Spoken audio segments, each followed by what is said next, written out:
children. Now, if you are in a state like Texas, we've already been seeing school closures due to lack of funding. And so I know in Dallas, for example, this past week, they announced 3 to 5 elementary schools to be completely shut down. And that does not erase the fact that we have anywhere from 500 up to 3,000 plus kids that still has to learn.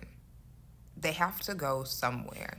And so if the school in your jurisdiction is closed down, now that is on the responsibility of the parent to ensure that their student is still getting educated, because absenteeism in the United States and truancy can lead the parent and or guardian of the learner to go to jail.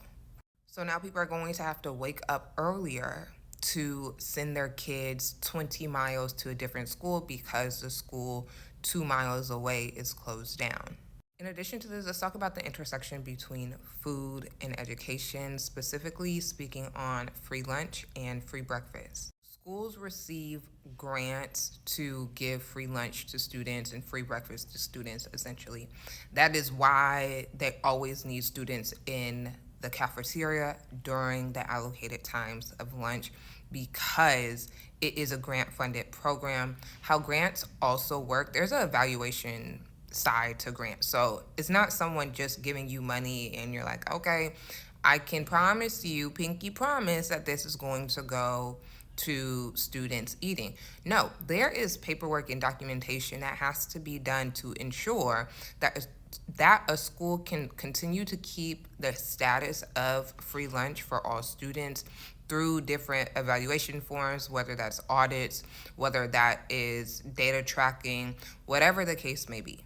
Also, that is based off of the median income within the city or within the zip code region of the school. As a research scientist, a zip code tells me so much. A zip code tells me a lot about the community or the neighborhood. I can tell you if it's a food desert, I can tell you what type of schools are around, so forth.